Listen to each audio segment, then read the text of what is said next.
महेंद्र जी, मैं आपसे ये पूछना चाह रहा हूँ कि भारत सरकार हो, राज्य सरकार हो, तो जैविक खेती में उनका जो है मुख्यतः अब अगला जो टारगेट है वो जैविक खेती पर है। मैं आपसे यही पूछना चाह रहा था, क्या आपके इस गांव में जैविक खेती संभव है? जी, मेरा मानना है यहाँ अपार संभावनाएँ हैं जैविक खेती की, बशर्ते एक बहुत अच्छे से ट्रेनिंग प्रोग्राम जो है अगर सरकार चलाएँ, एक अवेयरनेस प्रोग्राम चलाएँ जिससे कि लोगों को जागरूकता हो और सबसे बड़ी बात उस जैविक खेती का महत्व। तो 2 चीज़ें यहाँ पे क्या जैविक खेती हो सकती है, किसान को सबसे पहले ये समझाना होगा, जैसे कि हम सभी मानते हैं हो सकती है क्योंकि भारत के अन्य राज्यों में भी हो रही है।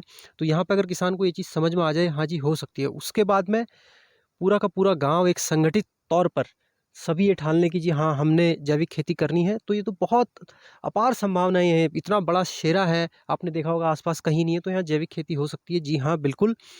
और उससे सबसे बड़ी जो समस्या है जो कि यूरिया खाद हम बिल्कुल बेतरतीब डाल देते हैं, उससे छुटकारा मिलेगा। एक उच्च गुणवत्ता का हमें धान, गेहूँ जो भी हमारी फसलें हैं वो होंगी।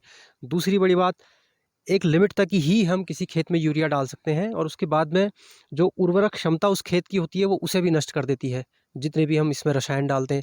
तीसरा, कहीं न कहीं वो जो यूरिया है, जो रसायन है वो उसी खेत में रहता है और जब तेज़ बारिश होती है तो बह के वो धीरे-धीरे हमारी नदियों में जाता है।